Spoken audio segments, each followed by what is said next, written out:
Hi, friends. Welcome to this Ask Me Anything session. I really enjoy these conversations because I've learned from interviewing lots of people on the podcast and just from a lot of life experience that um, the one of the best skill sets or one of the most valuable skill sets, in my opinion, is not having the answers, not even necessarily knowing where to find the answers, but being able to ask the right questions and thinking about what is the question that we should be asking. So one of the reasons I really enjoy these conversations is because I always get asked questions that I don't know the answers to, and I get asked intriguing questions that I can then use to think about other types of questions that we should be asking. So I want to say thank you to all of you for showing up, for participating in these conversations, because it makes all of us better and helps all of us think more clearly and perhaps more deeply about agronomic issues that we should seek to resolve. I'm going to dive into a couple of the questions that were sent over to the team. The first question that was sent to the team is, what nutrition affects the number of locks per boll of cotton? So if you're not familiar with cotton production, locks per boll is the number of sections or the number of segments inside or within each boll. And the answer I actually go into this in some detail in the webinar on specific nutritional needs at different critical points of influence. And so what is happening, the lock number is determined during the bud initiation process, which I think occurs, I forget now, I want to say roughly 45 days after, well, for the overall plant, it starts 45. For the overall plant, the first bud is initiated 28 days after germination, if I recall correctly. But it's been a while since I looked at all of this on cotton closely. But to answer your question, I did answer the question already in the webinar on nutrition management at critical points of influence, but the specific elements that are going to have the most direct impact on lock count are going to be calcium and manganese and phosphorus. Those three will have the most immediate direct impact, and then of course they need to be supported with having a strong foundation otherwise. So that's the first question. The next question: how can squash bugs be dealt with from a nutritional perspective? When insects attack the fruit, it is often because the fruit have the poorest nutritional integrity. And the counterpoint for that is to say that they generally have the highest nutritional requirements. So the seeds themselves, and as a reflection of the seeds, the remainder of the fruit have very high nutrient requirements. The cobalt and copper and selenium and zinc levels of seeds are often a couple orders of magnitude higher than they are for the leaves in order for those seeds to have optimal levels of nutrition and health. And because of that, very high nutritional requirement, it's often the reproductive parts of the plant that are the last to become disease resistant and insect resistant, simply because of that high nutritional requirement. Hope that makes sense. All right. The last question that was asked. There's a couple more questions. What can be done nutritionally? Phil, it's also possible I may have missed the first several Q&A. As of right now, I see 5 questions in the Q&A chat. So at the first half a dozen that came through, I remember seeing that there were 6 there, and I haven't seen a single one of those yet. So my apologies. If you asked a question early on, if you can put that back in, or Phil, if you have visibility into that and can make sure those come back up, that would be appreciated. What can be done nutritionally for fruit trees after damage by cicadas? Is there anything that can be done prior to damage to deter cicadas or lessen the extent of damage? This is a great question. I don't know the answer. I don't know the answer from the perspective of egg laying, and can we deter cicadas from egg laying? I suspect the answer to that is yes, because we know that they don't just select trees at random. They do exhibit preferential behavior. They will go to specific insects, or excuse me, go to specific trees. So there is without question something about those trees even within trees of the same species, that they are selecting for. So I would suspect that you could balance the nutritional profile to deter egg laying. Once the eggs are laid and hatch and drop to the ground, begin burrowing into the ground, begin feeding on roots, based on the experience that we've had with lots of other larval insects feeding on root systems, I would fully expect that we can manage nutrition so that we don't have challenges with the larvae feeding on the root system. So, can gypsum applications be used to rebalance the cation ratio of calcium and magnesium? Is there a limit to how much gypsum can be added at once, and why? As calcium only moves through the xylem, why then are foliar recommendations made for calcium? All right, a couple of questions here. Can gypsum applications be used to rebalance the cation ratio of calcium to magnesium on the cation exchange capacity in the soil? The answer is yes. It's particularly relevant when magnesium levels are high, and pHs are relatively high, because as you get to higher pH levels, then limestone doesn't release nearly as readily, whereas gypsum does tend to release, and the sulfur tends to attach to the magnesium and move the magnesium out of the soil profile, creating room for the calcium. So it's a very effective tool. The highest application rates that I've seen be successful, there is some context here depending on moisture levels and soil types. I'm most comfortable in most crops in a neighborhood of about 1,000 to 1,500 pounds per acre. In some crops, in some environments, we've gone up to 3,000 pounds per acre, occasionally in a few exceptional occasions even higher. But you'll get a greater crop response from doing smaller applications more frequently. I would prefer 1,000 pounds per acre once every 6 months to, or let me say it this way, the crop economic response to an application every 6 months or even every 12 months is going to be significantly greater than trying to do a larger dose. And that has to do with essentially constantly spoon feeding and metering out flushes of available calcium rather than giving you a tremendous surge of available calcium all at once and then nothing further after that. Is there a limit to how much gypsum can be added at once and why? The limitation is that you can create too high electrical conductivity from the abundance of sulfur and from the abundance of other available ions and salts that are released when gypsum is added. So you can get very high electrical conductivity and have the crop grow too fast from a vegetative perspective, get very wide node spacing. And so the net effect is that you have an unhealthy crop response from excessive gypsum applications. Then the last question, as calcium only moves through the xylem, why then are foliar recommendations made for calcium? The recommendations for foliar calcium need to be chelated calcium. So if the calcium is chelated, then it can be absorbed by the leaf and moved through the phloem.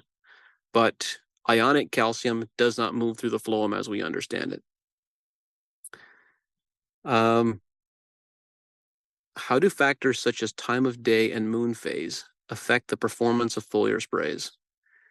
Time of day is a significant influence, and the greatest response, you want the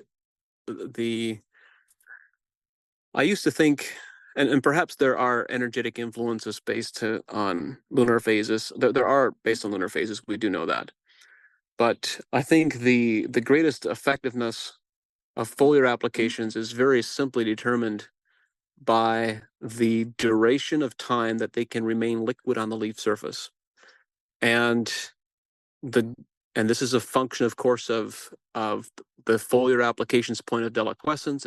It's a function of humidity in the atmosphere, wind conditions, and environmental conditions, and so forth. But because of that factor, the most effective time for foliar applications is in the evening, and it's not even close. I worked with a team who did some extensive experimentation a couple of years ago, and they were getting anywhere from 3 to 5 times better absorption of nutrients applied in the evening as compared to in the morning, because that allowed the solution to remain moist on the leaf surface until the following morning after sunrise. So there were significant improvements there. phases have an effect both on nutrient absorption from the soil as well as from nutrient absorption from the foliars. I forget now which phase. I think perhaps post new moon is most effective, but the lunar phase effect is not nearly as significant as the time of day, and it's not nearly as significant as proper design of foliar sprays. How can we get rid of bindweed or bindweed, morning glory? Well, you can graze sheep; they'll take care of it. You can make sure that your soils do not have excess of potassium because it is a reflection of excess of potassium in the soil profile. So maybe that is inadequate calcium in ratio to potassium. Perhaps it's not enough manganese. There can be a number of pieces that are going on there, but those would be the soil nutritional profile pieces that I would look at. Why do codling moth, it just says worms, why do worms attack apples? The apple orchard uses, worms attack apples for the same reason as I was describing on the squash bug, is because the apple is the weakest part of the plant. And here it says the apple orchard uses only compost and manure on the soil. There's the answer to your dilemma. If you're only using composted manure, that means you're probably getting excess of potassium. Depending on the source of manure, you're probably getting excess of nitrogen, and you're not getting enough of the trace minerals that are needed for resistance. You need high levels of manganese, zinc, copper, cobalt, selenium, etc. in the seeds and in the fruit themselves to have resistance to codling moth. Regarding sugar molasses application, when is it in excess? How does it create a sugar junkie effect on the soil? I don't know when the excesses are present. There is partially a reflection of frequency, time. I know from experience that we had with tomato high tunnels, and they were applying, I forget, I want to say it was something like 3 to 5 pounds of sugar per acre per week. And it was enough to limit the crop's calcium absorption because the soil biology was absorbing all the calcium that was being applied and preventing the crop from getting any. As soon as we discontinued the sugar applications, we got this tremendous surge in calcium availability. So the real answer is that the best way to get sugar into the soil is to foliar feed plants to increase their photosynthesis. Then you don't create all of these imbalances and you amplify what the system wants to occur anyway. So sugar applications are a temporary band-aid that you might use occasionally, but I'm not a fan of very frequent or very consistent. I'm not a fan of having sugar applications be a part of the protocol, with the exception of getting it through plants. How do we manage slugs regeneratively in a cover crop fields? I know that by not using neonicotinoids, I can build predator populations, but in the meantime, I have some fairly severe slug damage. You will only have severe slug damage on seedlings and plants that do not have adequate levels of iron. Slugs don't have blood. They have, goodness. The name of the fluid that circulates oxygen for them escapes me right now, but it is a copper-based molecule instead of being an iron-based molecule. And as a result, slugs are very susceptible to doses of excessive iron. When you think about slug bait, what is slug bait? Slug bait is ferric phosphate. It's iron phosphate. And when you have plants that have adequate or generous levels of iron in the sap itself, not as reflected on a tissue analysis, your slug damage and population goes down significantly. Harriet Mella also gave a very in-depth overview of why slugs are prevalent in certain conditions in the course that she put together on Kind Harvest that is titled Carbon Microcycling. She has a more thorough and accurate explanation of slug susceptibility than any other that I've heard of, aware of. And there go the questions again. Is there a remedy for black spot on grapes? Yes, there is. And the answer is nutritional balance and microbiome balance. I can't be more specific than that. I don't know if it's cobalt. I don't know if it's manganese. I don't know what the combination of nutrients is. I simply know that when you do sap analysis and you bring the nutrients into a certain balance, into an optimal range balance, then black spot vanishes.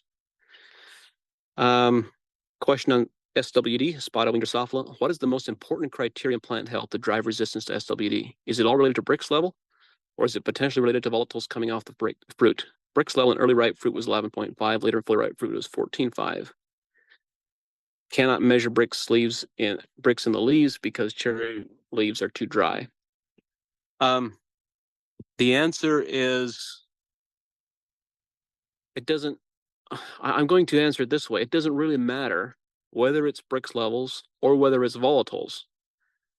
I think we might be getting too deep into the details or into the weeds here, and we need to back up and look at the simple fundamentals.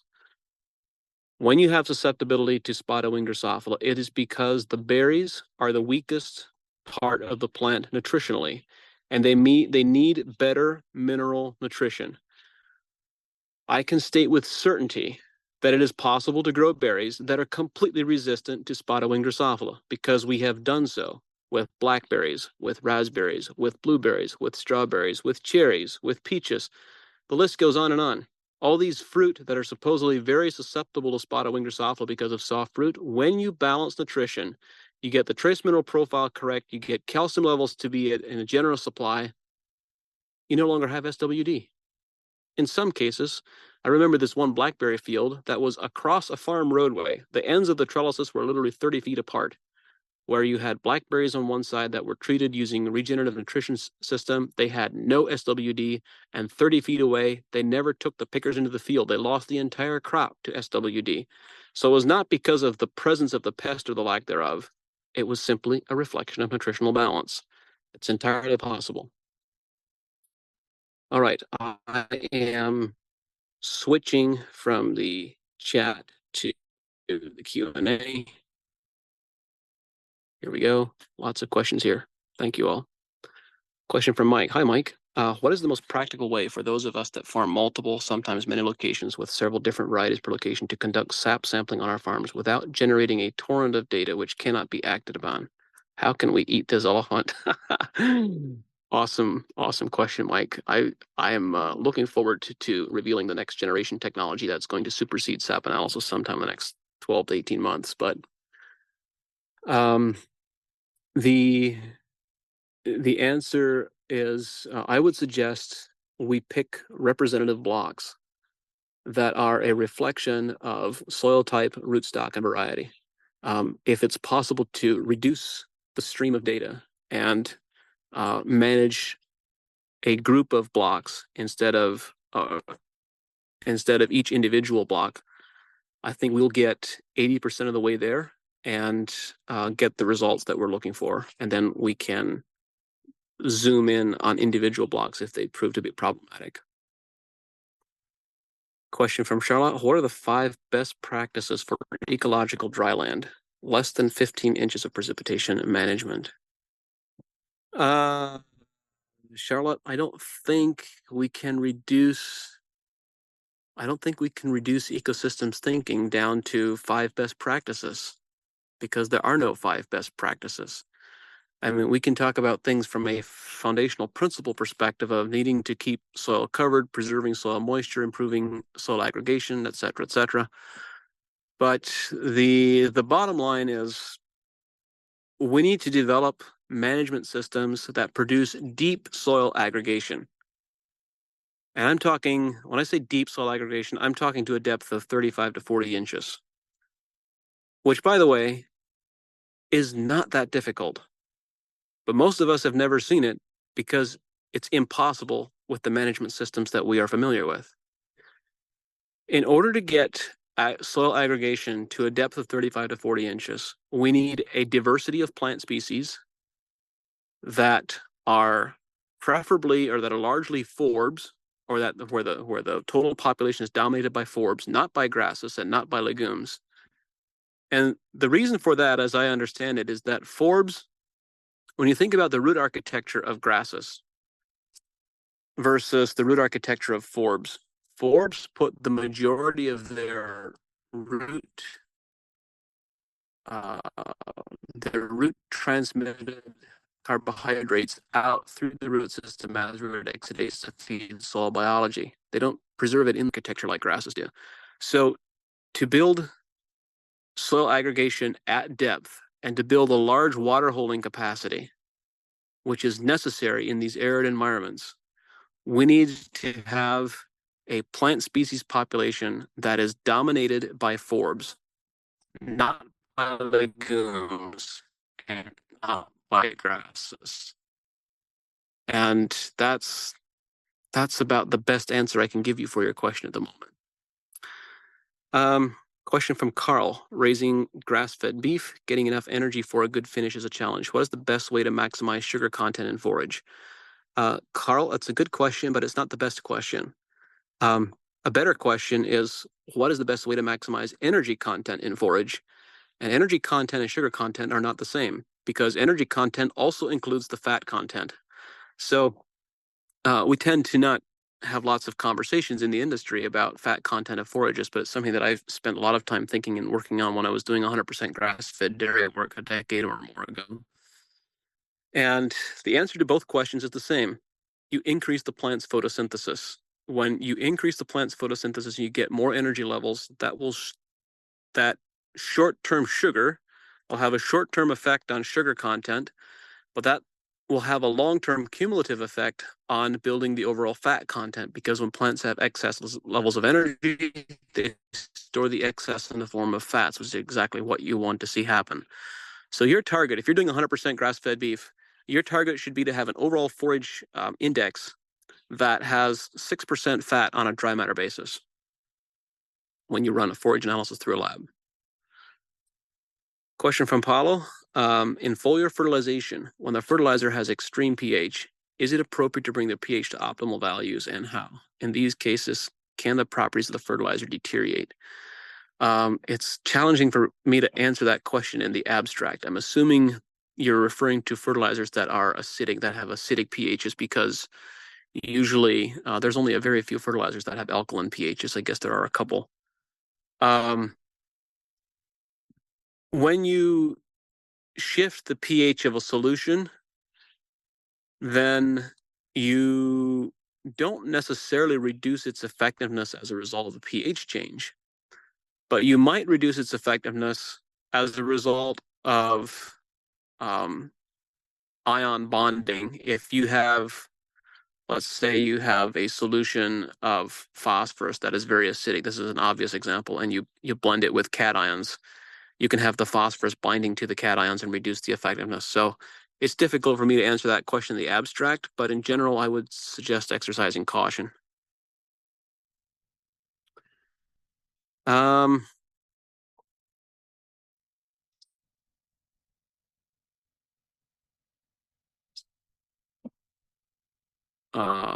Technical information on fertility and nutrition that I'm going to have to follow up with after this conversation. Question from Aaron. You have a mission to convert 80% of the world's farming land to regenerative agriculture by 2040. How do you feel that we are progressing towards that goal, and how can we help? Thank you, Aaron. That's an awesome question. Thank you for contributing and volunteering to help. So the answer is, I think it is going very well towards achieving that outcome. We have in the countries around the world that are the most progressive in adopting regenerative agriculture, we're at, adoption is not linear. That's an important piece for us to keep in mind. Any new technology, whether it's adopting hybrid seed corn or whatever the case might be, adoption has never been linear. There is always an adoption curve. It starts slowly and then it goes quickly. So the tipping point is somewhere between the neighborhood of about 15% to 18% adoption. When you have 15 to 18% of a given population of farmers adopting new innovations, new ideas, the rest of the population tends to change very quickly. And quickly, of course, is a relative term in the agricultural context, but inside of a decade to 15 years. Well, in Australia, we have 10% or more, I think it's safe to say more at this point, of all the rangeland and farmland in Australia is being managed with regenerative principles at this point. Now, Australia is probably a decade, 15 years ahead of the US, but we are catching up quickly and there's a lot of momentum. So I'm really excited by how things are progressing. And The answer to the question of how can you help is one, by being a good example, by being an innovator, and two, by sharing your story, by sharing your success and your failures, by sharing what is happening on your farm, talking about it to your neighbors, to your community, and evangelizing it in a healthy manner. That's something that fits for you and your personality and the conversations you're comfortable having. That's the most powerful thing you can do. Actually implement and then talk about it. You know, I started the podcast with the kind of thinking about the biblical commandment, if you will. It's not even just a narrative; it's a directive that we're given. Freely you have received, freely share. I received so freely the wisdom from so many elders and mentors, and I wanted to share that and put that out in the world. And now that holds true for you as well. You have received, there is such an abundance of information available today that wasn't available a decade ago. There is an overwhelming amount of information on regenerative agriculture available online on YouTube and so forth. We can receive so much of that, and now it is our obligation and our opportunity to share and to pass that on. That's what you can do. Thank you. Um,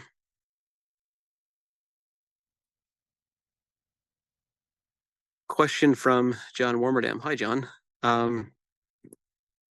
Question for me. I had asked once if there was a limit to how much total nitrogen we should have on a sap test. Even in a spring sample, we have a very high number, 10,000 parts per million, for example. I believe this is creating a dilution effect. So we have a tough time moving the needle on micronutrient applications. Is that theory sound? And do you have a solution to help get our micronutrient numbers right? I think if I'm tracking with you, John, you're suggesting that you have high nitrogen concentrations in the early shoots in the spring. That is then creating a challenge for micronutrient movement. And what would those optimal levels be? John, this is an interesting conversation that we should perhaps dive into offline, and I need to dig into a little bit further. But I would suggest that if you have 10,000 parts per million nitrogen, even on a spring shoot sample, that is way too high, and that is going to contribute your micronutrient. Just you can have a dilution effect in that the you have vegetative growth that is growing very rapidly, but there's a bit more to that story, I suspect, because there have been many occasions where we've observed that one trace mineral might not be an adequate supply or something is going on. Sometimes we add cobalt, for example, or we add manganese, and the levels of other trace minerals will jump 4 or 5 times. But those jumps are, I can't think of many scenarios where we have such a high nitrogen level. So perhaps I'm not understanding your question correctly, but I'd be happy to dig into that more deeply because that's an interesting thread to follow up.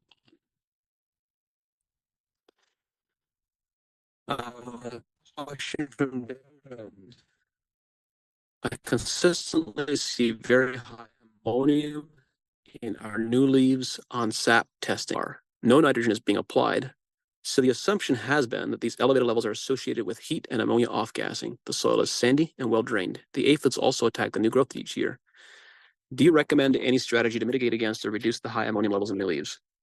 So, Darren, it's worth asking about the source of the ammonium and digging into that a bit more deeply. I hear you that it is just one particular cultivar. I'm assuming there are other varieties that are on similar soil types, but I would want to look at, there are two main pieces I would look at. First is, what does the carbon levels look like in that overall system, and is carbon cycling well? Because if you have adequate levels of carbon in the soil profile, which translates to adequate levels of carbohydrates in the plant, then I would suspect that the plant would be able to metabolize and convert this ammonia very well. So a different way of saying it might be to say maybe this plant isn't so great at photosynthesizing for some reason. Perhaps it doesn't have enough carbon dioxide. Perhaps there are other nutritional imbalances that are affecting and influencing photosynthesis. So that's the first place that I would look. The second place I would look is to ask the question, does this particular cultivar have particularly high requirements for the nutrients that are required to metabolize ammonium well? And those would be the nutrients that are required to metabolize, same as for nitrate, magnesium, sulfur, molybdenum, plus nickel for the urease enzyme. So we know that some varieties have much higher nickel requirements than others. Some species have higher nickel requirements than others. And nickel, because of its consideration as a toxic element, is not something that's commonly considered in agronomy or can widely be used or recommended, but that might be something you want to pay attention to. Question from Andre. What micros are mostly needed in the soil for microbiology other than directly for the plants? For example, cobalt, boron, and molybdenum. And which is the best way to provide them? Liquid, solid, and in which form? So, Andre, I think the more that I study the plant microbiome and the soil microbiome, the boundaries between plants and soils become increasingly indistinct to the point where they're almost entirely vanishing. It's very difficult to tell where the plant begins and where the soil ends. In fact, it's almost impossible. My point is, I don't think we can create distinctions between trace minerals that are required for soil biology and the trace minerals that are required for the plant because they're essentially the same. So, what forms should be applied? I've a lot of the reference materials.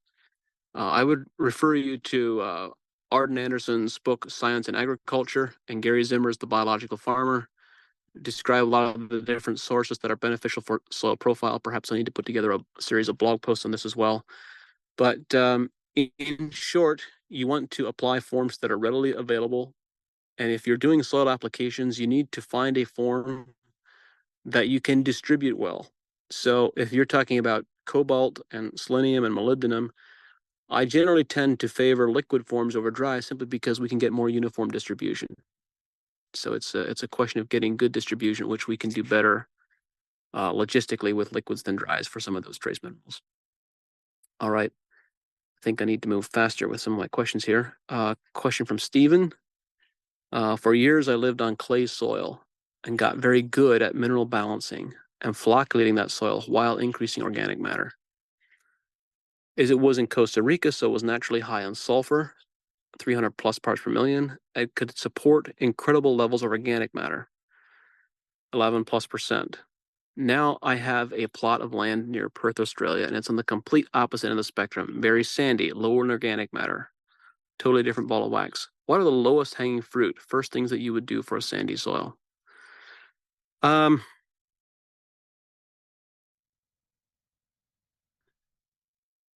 We need to, I'm beginning to realize that I perhaps haven't done a good enough job of communicating the how soil organic matter cycles and the differences between soil microbial necromass in the top 6 inches and what happens below the top 6 inches. But the reality is those are two different systems that we should think of completely separately. They're related, but only very loosely. In the top 6 inches, the healthiest soils cycle carbon very rapidly, that is in the top 6 inches, but they store and sequester carbon from 6 inches to 40 inches deep. And what you want to see happening in a sandy soil is you want to cycle more carbon in the top 6 inches, but don't expect to preserve it. Don't expect to store it there. You need to store it below that profile, which is, as I mentioned a little bit ago, is a function that is primarily contributed by forbs, not by grasses and not by legumes. And yeah, that's kind of, I don't know if I've fully answered your question, but you asked a bit of an abstract question, so I think that's the best abstract answer is you need to build soil carbon, but in two different systems, the top 6 inches and what's below the top 6 inches. The top 6 inches built and cycling a lot of microbially active carbon in the top 6 inches will give you a very fertile and healthy soil, even in spite of being a sandy. But what is below that, the remaining 34 inches or so below that, down to the 40-inch depth, that is what will give your sandy soil staying power. It's what gives it water holding capacity and is what drought proofs and moisture proofs a sandy soil. You need to farm a lot deeper than 6 inches. Question from Andre. How do we buffer 90+% calcium base saturation ratio in the soil? You simply add more magnesium and the calcium levels will drop. But I would also ask, what is the CEC actually? What is the measured, not the calculated cation exchange capacity, but what is the measured cation exchange capacity? Because on sandy soils, it's easy to be 90+% base saturation calcium, and that's exactly where we need to be. You need a minimum of 1,000 parts per million calcium to grow really healthy crops. So on some sandy soils, that'll be at or above 90% base saturation, but you can't afford to go below that without causing calcium deficiency problems. Follow-up question on, or a repeat duplicate question, I should say, on slugs and snails. I think I've already answered that. Address iron and the problem disappears. How does hydrogen sulfide in irrigation or spray water affect plant nutrition? It shouldn't have a significant negative effect unless levels are very high. Question from Darren. Is there anything we can do to mitigate codling moth and fire blight on apples from a nutritional approach? Yes, fire blight is relatively easy. We have, if you ask any of our consulting team at AEA, we have a fire blight protocol that we put together. It's been challenging to develop good research on it because we have worked with third-party researchers to test it in the field, and then where we were testing it, in the years that we were testing it, we didn't get strong fire blight pressure. So we don't have great scientific data on our fire blight protocol, but we have an abundance of very good anecdotal experiential data on it. And codling moth is a bit more challenging and more difficult. It responds particularly to boron, in addition to magnesium, sulfur, molybdenum, but requires good levels of those nutrients, very high in the bud and in the blossom and in that early fruit. So often that requires fall application the year before getting the greatest crop responses. Question from Colin. I'm in central Indiana with 40+ inches of rainfall, and it's been a wet spring. Hasn't it ever? First year using cover crops and trying to eliminate herbicides using covers as mulch. The mulch has held in too much water, and I have bad emerged large wet holes in my cornfields that were roller crimped just after planting. Should I give up on eliminating herbicides and go thinner on the cover crops biomass for the first couple of years until I get better infiltration, or what would you suggest? Boy. Oh, sorry, I saw your name, not Colin, but Cole. Hi, Cole. You ask a very specific question that is challenging to answer without actually being there, walking the field, looking at the soil, and better understanding exactly what's happening and what's going on. I think the answer to your question is probably not. I think the benefits, you're experiencing a challenging situation that emerged as a result of weather in one very challenging spring.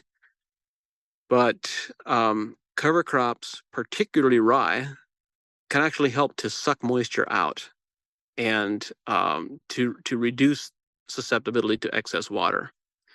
So without knowing more information, I'm hesitant to give you any specific advice or direction. But I think it'd be valuable to have someone come out and look at your fields, see exactly what's happening, see what's going on. But I wouldn't just immediately jump to the conclusion that doing less cover crops is better and could have avoided the problems for you, because I don't think that's necessarily the case. Question from Jerry. When top dressing urea to corn, do it in liquid form and also add a carbon source at the same time? Yes, you can do liquid or dry, but liquid you can add more goodies to the mix and get a better crop response. We have a foxtail problem. Will it improve as soil health improves, or are there other ways to get ahead of it? I'm coming to the conclusion that foxtail and other grassy weeds are a reflection of poor soil aggregation combined with excessive nitrogen. And that can happen in completely organic systems. Excessive nitrogen for the soil microbiome can come from having a crop rotation that is dominated by legumes and by legume cover crops. So I think you can get rid of foxtail, but it is a question of what your cropping system and crop rotation looks like, and cover crops, etc.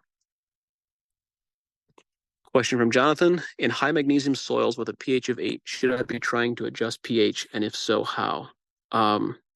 Yes. Jonathan, there's context missing. What is your CEC?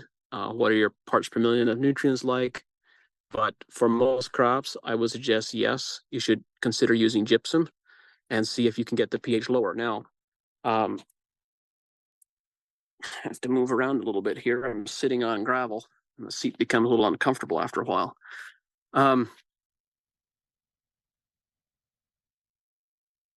pH adjustments and adjusting calcium magnesium ratios. We've had a couple of questions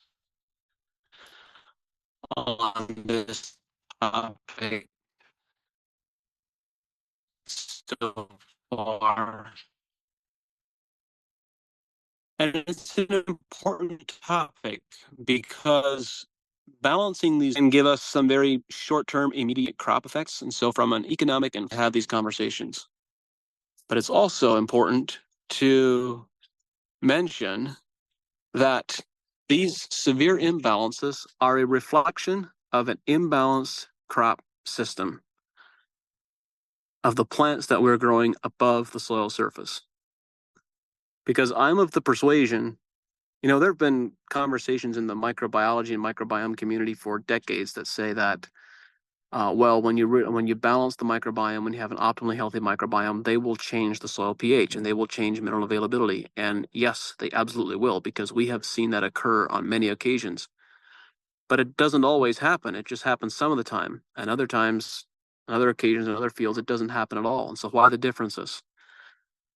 When I look back over the last 15 years, I'm coming to the conclusion that the differences, the reason it works in some environments and ecosystems and not in others, is a reflection of the plants and the plant diversity.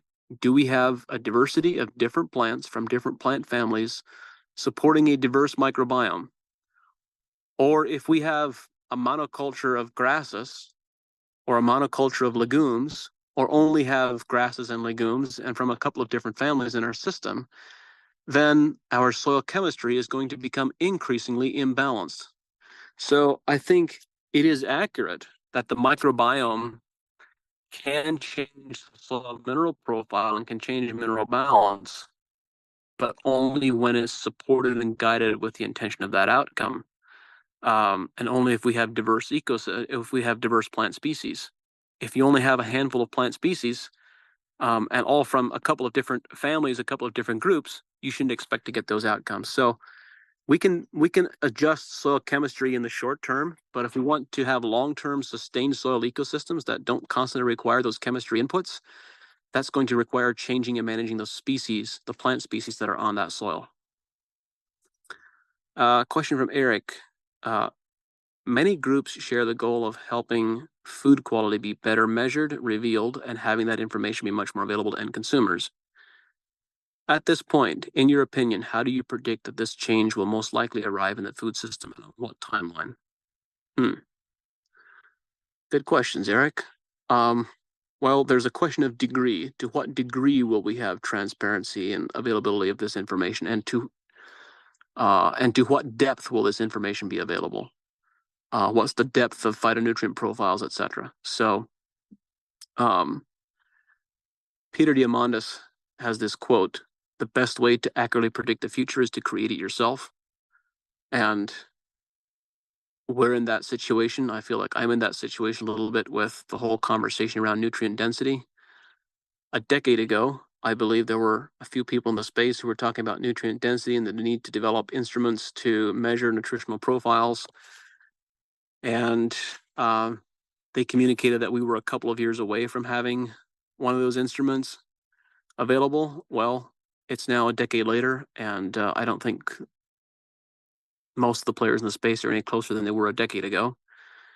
So we've publicized that we've made an investment in a company called Croptics, and it's premature for me to make any. We're going to be making some formal announcements here in the coming months, but the short version is they have demonstrated success and capacity that they can measure mineral profiles and they can measure phytonutrient profiles. Now, to what degree of what phytonutrients and what importance, there's still a lot of homework that needs to be done. But there is going to be a fairly high degree of transparency and readily accessible data available for anyone who wants it, and anyone who's willing to go out there and get it. It'll be at a very affordable price point sometime in the next 24 to 36 months, and I'm quite excited about that. Question from Francisco on what is my opinion on grafted trees. You remember that I had mentioned they didn't have the same magnetism or electrical effects or antenna effects and didn't cause rain as non-grafted trees would. I still think that is the case, but I don't particularly have a negative opinion of grafted trees. I just think that we have to recognize what their limitations are and manage them accordingly. Question from Calvin. Hi, John. I've tried to give several organic and inorganic fertilizers to my tomato plants, but the Brix always remains at 5%. No changes in all the crops that have grown. Please assist on how to raise up the Brix levels. So I would suggest, again, not knowing much of what you've been trying, but I would suspect the reason you're still stuck in low Brix level mode is because you do not have good biology. It's not a function of what fertilizers you provide. It's a function of, is the plant absorbing its nutrition in the form of microbes, living microbes, and endophytes. When that happens, Brix levels are going to start increasing. So you need to start thinking about plant nutrition in terms of biology and not in terms of fertilizers and chemistry nutrition. Follow-up question from Joe. Can we apply a liquid chelated iron into the furrow with seed to prevent slug damage on wheat seedlings? I would expect that you could. I would expect that you could also use seed flare as a seed treatment because that contains some iron. I think you could also use the iron as a seed treatment itself. And if you miss those options and opportunities, I think you could also use iron as a foliar. I mean, iron, high quality iron that is in the reduced form that is chelated is actually very absorbable by plants, and they respond to it very quickly.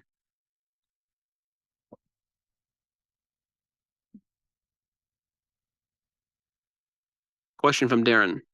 Darren Johnston, you asked some interesting questions, Darren. Levels of nutrients, pesticides, insecticides, and toxic contaminants in food are not visible to consumers. Therefore, it is harder to sell the value of organics and regionally grown products, unless the consumer has a pre-existing belief that these products are better than conventionally grown. Are there efforts underway to make these levels visible to consumers at the point of sale to influence their purchasing behavior? The answer is yes. There are several enterprises that have just come out of stealth mode. I would suggest you might want to have a conversation with Joni Kindwall Moore. One of her enterprises is named Snacktivist, and another,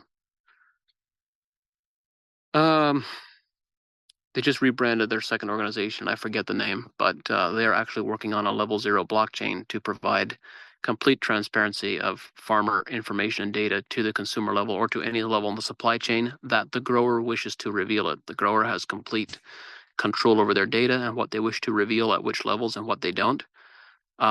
And then, of course, the next piece becomes the actual data collection itself, which is becoming increasingly affordable and increasingly readily accessible. So there's going to be a lot more announcements around data transparent, as well as the absence of toxins, molds, mycotoxins, pesticides, etc., over the course of the next 12 to 18 months. Question from Sue. How important do you think it is to remedy insufficiencies in soil biology compared to fixing symptoms seen in plants? I don't see a division between those two. Those two seem like the same thing to me. because I think about insufficiencies of soil biology as resulting in the symptoms that are observed in plants. So it's just, I think the question you're asking is just which link in the chain do you start with first? And the answer is both. When you start with the link of the chain that is plants, if you have insufficiencies of plants and you put on foliar applications of nutrients, then the benefit of that approach is there is an immediate economic crop response in the first growing season. If you start with soil biology and remedying the soil biological situation, there can also be an immediate effect. Sometimes the effect is more delayed, but I'm coming to the realization that if we want to fix soil biology, perhaps the optimal pathway is not to add more biology or add different biology or add different inoculants, but perhaps what we should be thinking about is how do we add more different plant groups and more different plant families? Because after all, plants are vectors for biology. Every individual seed of corn has 9 billion with a B microorganisms inside of it. So it is the seeds and the plants that are vectors for certain microbial populations. And if we want to regenerate soil biology, perhaps we should do that with plants and not just with products in a container.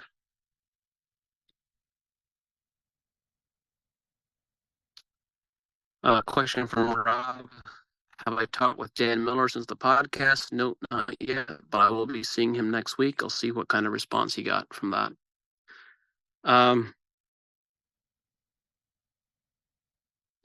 Question from Bryce. Hi, John. Could you expand on a comment you made about grafted trees having a permanent hormone imbalance? My goodness, that's been years ago since I talked about that. You guys are digging up the corners of the internet.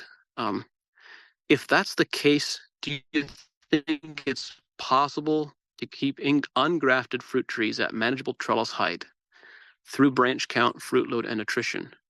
Does this also apply to root cuttings or only because of the mixed graft genetics? So my thinking has evolved on this. As I've learned more about rootstocks, I've learned more about different tree and plant genetics. The context for my comments about there being a permanent hormonal imbalance was in the context of trying to maintain a tree in a healthy frame without continuous pruning, and which I think is I've really shifted my thinking on this over the years. I now think that it shouldn't be a goal if we want to harvest fruit in significant commercial quantities. I don't think limiting pruning should be an objective, because the goals of a fruit producer and the goals of a tree are only somewhat loosely aligned. They're not perfectly aligned. A tree, trying to think of how to say this well, but a tree wants to grow a healthy, vigorous tree and also reproduce. A farmer or a grower wants to produce a commercially viable crop of fruit and also have a healthy tree. So the goals are similar, but perhaps in reverse order, where the objective of pruning is to facilitate optimal fruit production. So the grower wants to grow optimal fruit, and the tree left to its own devices will balance a plant frame as it deems optimal, and that could be at the expense of fruit production. So, and frequently is. So there are trees, just as with any other plants. There are peas and soybeans all across the spectrum of dwarfism to long, leggy, having multiple node spacing. There's a tremendous diversity of self-regulated hormonal balance in many plant species: peas, soybeans, peaches, apples, etc.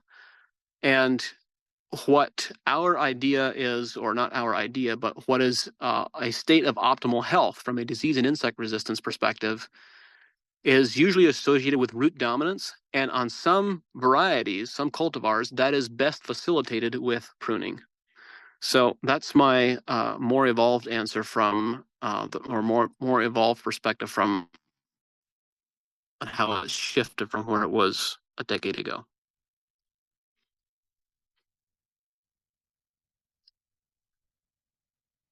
I have non-GMO corn. Who's this from? Follow-up question from Cole. I have non-GMO corn that was planted into a mix of triticale, vetch, clovers, and turnips. It was roller crimped right after planting. The vetch and triticale didn't terminate perfectly, but the corn seems to be coming through and isn't smothered. Should I worry about trying to get the covers terminated somehow? Or do you think the corn can work symbiotically with the vetch and a small amount of triticale? Yes, it can, particularly the vetch and the triticale. I wouldn't be hugely worried about it. But what I would be more concerned about is, given the situation that you described earlier, take a shovel and check the root systems. One of the things that I've observed is in that particular context, you can sometimes end up with a plant that vegetatively looks strong, but doesn't have a vigorous root system because of a whole number of factors that are too much to get into right now. But when the plant is growing through a cover crop mat of residue, and also has green plants that it is in close proximity with, it perceives that it needs to grow vegetatively very rapidly, and it grows vegetatively at the expense of the root system. So you end up with a stand and with a plant that looks reasonably nice, but doesn't have a significant root system, and that can really cost you later in the season when you need it. So check the root systems, and if the root systems are weak, I would strongly recommend doing something, a foliar application or some type of application to try to build root systems more aggressively where the plants are still small.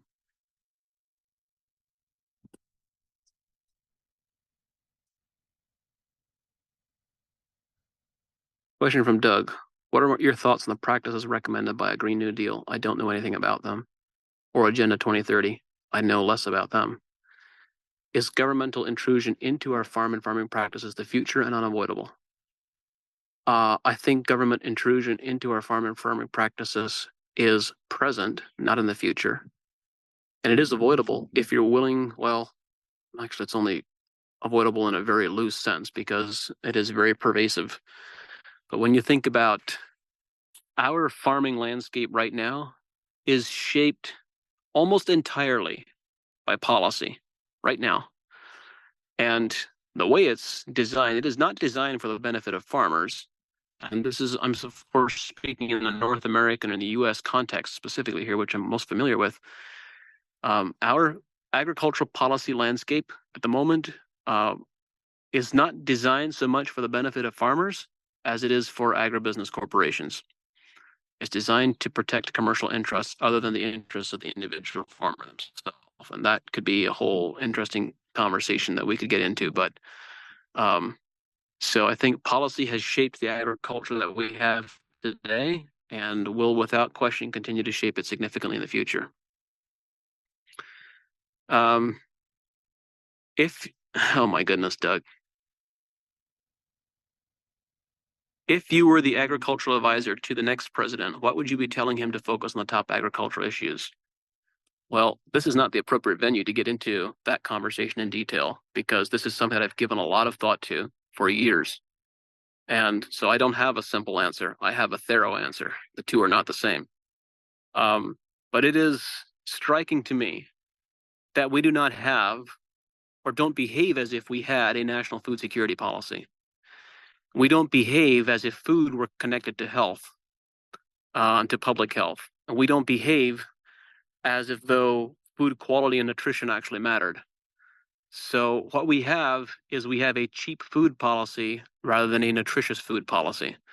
And I could continue on in this vein for a little bit, but you get the idea in general of where my head is at. And this is something that I've thought deeply about. The reality is, with careful policy management and guidance, I believe we could facilitate a significant transition in agriculture in the United States that would be incredibly healthy and beneficial to growers from a financial and economic perspective, as well as, and more importantly, equally importantly, from the perspective of providing nutritious food for our population and for the world population that is has nutritional integrity, and that's where we really need to be involved thinking about. Question from Paolo. In berries, is it good to have some nitrates and ammonium in the plant sap, or is it better to have zero? Our target would be to have abundant levels of total nitrogen, but to have nitrate and ammonium levels be at 0, and that's where you have the best disease and insect resistance.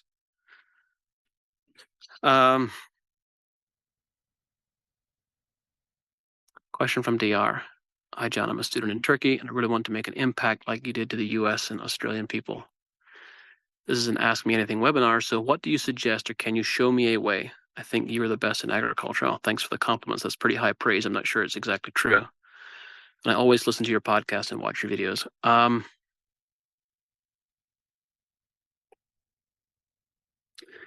We live in a world, I'm reminded of, I had a podcast interview yesterday. And in the course of the conversation, one of the discussions that came up was how can each of us as individuals make an impact and make a difference? And I was reminded of this book that I read a couple of decades ago. It was by a Christian apologist in the Roman Empire era named Justin Martyr. And the one piece that I remember very clearly, most clearly perhaps, is the title of the book. The title was, "We Don't Speak Great Things, We Live Them." And I think what has allowed my work or I call it my work, it's our work collectively as a company at AEA, to have such a reach and influence is a combination of several things. One is the place that we come from within, a place of authenticity and a truly desire to help people. And secondly, it is a place of practice, solid practice supported by theory, rather than theory supported by practice. And so if there's any advice that I could provide, it would be that you actually need to get experience in doing it. And once you have that experience, to freely share and to widely share. Question from Dan. Can there be too much foliar applied micronutrients which can become toxic? Or can a plant regulate how much it takes up?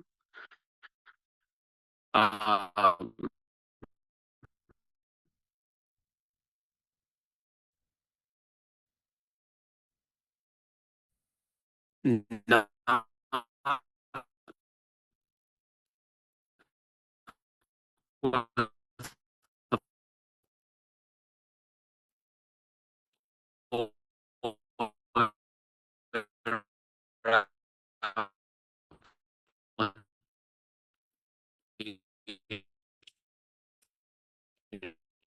Hey, John, we can't hear you. Would you be able to turn off your video? Apply excessive nutrients with a foliar application. They don't have to do with soil applications. Sure. All right. Testing this now. Can you hear me clearly now with the video turned off? Yeah, that's better. Thank you. All right. Thanks for letting me know. Let's go back to the Q&A here. So the question on altitude, I haven't considered altitude. I don't know. There would be differences in solar radiation intensity and differences in the qualities of photons coming in. But I don't know the answer to that question. It'd be a fun conversation or a fun rabbit hole to go down. Perhaps include a couple of folks on lighting and how you can make plants more responsive to different wavelengths of light, which is, I think, the direction we would probably need to go based on different nutritional profiles. So if you have a plant that has generous levels of iron, it will tend to have a broader range of carotenoids, which results in the interception of more different wavelengths and a better photosynthesis. So that'd be something interesting to play with, but I don't have a better answer for you than that at the moment. It'd be something interesting to explore.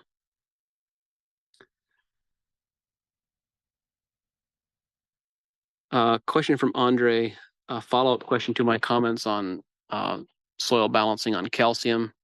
The total cation exchange capacity is in excess of 40, and the melic-3 calcium is in excess of 10,000 parts per million.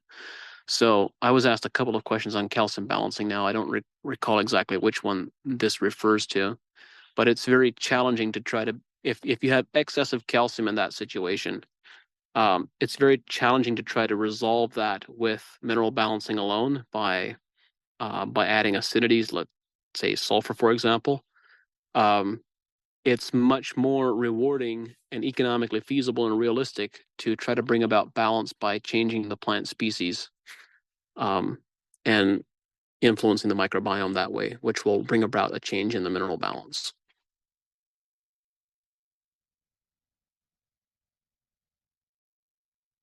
All right.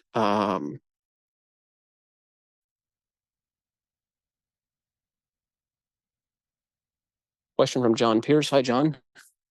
You'd mentioned either lime or gypsum being potentially oxidizing. It would be limestone in this case, not gypsum. Calcium carbonate, the carbonate component has an oxidizing effect. Are there any considerations to working around that? Yes, the consideration is simply materials that have an oxidizing effect, or practices or any influences which have an oxidizing effect, are not inherently bad. They simply need to be balanced out with equivalent balances on the reducing end of the spectrum. So perhaps that is a function of a crop diversity mix. Perhaps that's a function of a specific cover crop. Perhaps it is a function of irrigation and water management.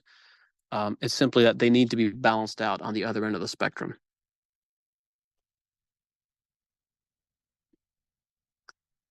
Question from John. Have you heard of anyone successfully injecting nutrients directly into the tree, such as drilling a hole and injecting chelated nutrients in the hole for dispersal in the sap? I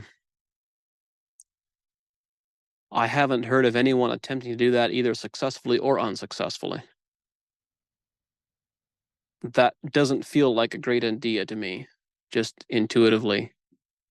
The question that I would ask is, why? Why is the soil rhizosphere or the leaf canopy so dysfunctional that is such a high labor, high energy effort would be worthwhile?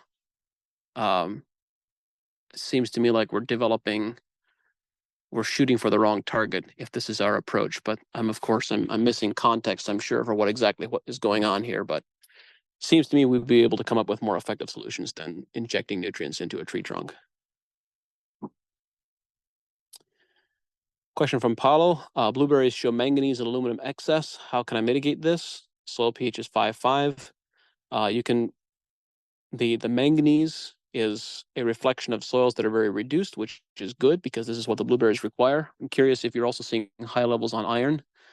But you can simply reduce manganese availability by slightly increasing soil pHs, and by also perhaps by managing irrigation water.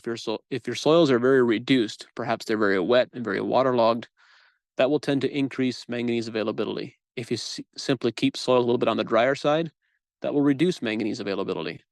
If you add a slight oxidizing agent, such as a very low dose calcium carbonate, which will also have the effect of increasing pH very slightly, that will also have an effect on manganese availability. So those would be some of the tools that I might try depending on what fits the context.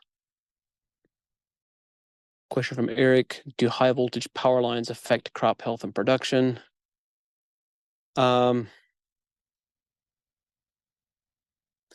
It would seem, Eric, that they do affect it in some slight ways, but not so significant in most cases that it's particularly problematic, or at least not in ways that we fully understand at this point. Question from Barry. Is there any documented or proven nutrient imbalance solution to ash dieback? I'm not familiar with that disease, so I don't know the answer to that question off the top of my head, Barry, but I speak with a lot of confidence that as a result of the last almost 2 decades of experience, I haven't observed a single plant disease yet that doesn't respond to nutritional balancing. And so I don't know the answer in detail, but in concept, I'm quite certain that there is an answer, that if we do address nutritional balance, that you can overcome ash dieback or practically any other plant disease. Question from Christy: how do you control thrips nutritionally? You make sure that the plants have balanced nitrogen profiles and have balanced carbohydrate, have very good levels of photosynthesis, and give them a very high sugar content, very high Brix levels inside the plant. You will not have thrips showing up.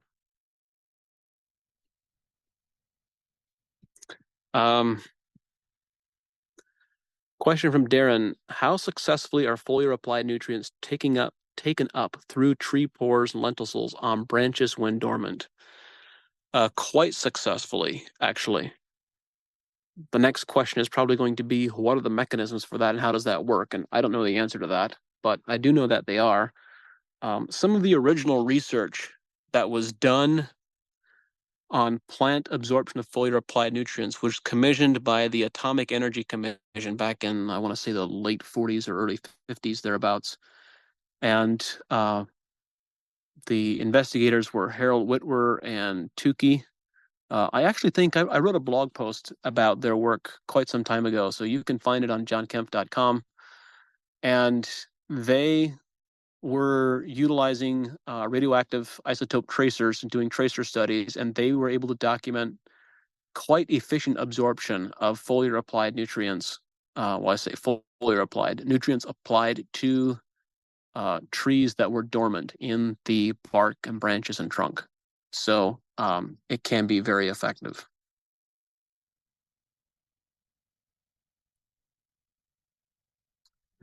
Question from Jerry Daniels: how closely is the rumen of a cow compared to the biology of the soil? And the thought process, can we feed both in similar ways?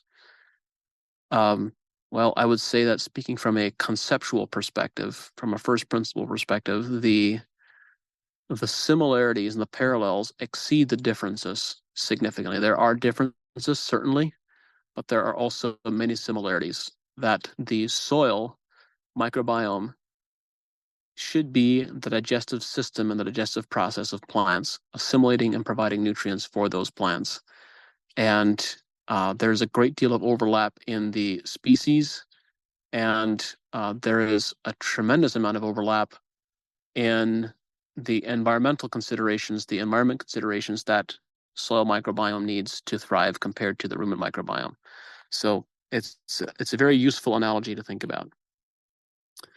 All right, I think that wraps it up. There's one last question here in the Q&A. Are there any indicators that could be measurable, that are impacted by the regenerative agriculture approach? Yes, there are a number of indicators. We could look at indicators in soils. We can look at indicators in plants. We can look at indicators in human health and livestock health. So I'll just, as one indicator that I think is a summary indicator of many, we could look at soil aggregation at depth. How many of us have good crumb structure and good aggregation to a depth of 12 inches, never mind 40 inches? And what is needed to get that to a depth of 40 inches? I've been surprised to learn in the last couple of years that getting soil aggregation at depth is actually not difficult.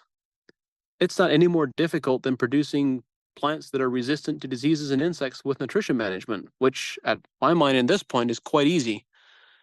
And producing remarkable soil health is similarly quite easy. It just takes a very different approach. You know, in the native prairies, I learned just recently in a conversation with Christine Jones, in the native prairies, the prairies were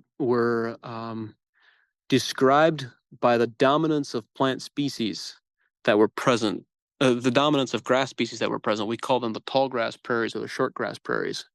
So we think of the prairies as being dominated by grasses, which they may have been in terms of plant population, but they were not dominated in terms of species diversity. A number of the native prairies that have been studied, one of them that she described, they found the presence of 1,600 plant species in a fairly small geographic area. And a minority of those species, a tiny minority of those species, were grasses. So, and the majority were forbs. And as we learn more about the contributions of different plant families, it's becoming increasingly clear that if we want to build soil aggregate stability and soil health at depth and build these amazingly resilient soils, the pathway is not that difficult, actually. It's simply that we need to include dozens of plant species from very different groups of plants that have a very diverse microbiome. And that's how we build soil aggregation at depth. So I think that is, I'm going to call that a wrap.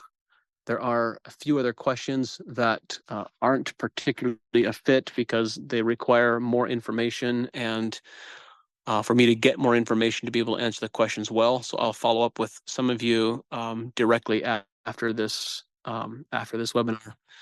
So thank you all for being here. I hope you found the information valuable and useful. Thank you for your questions.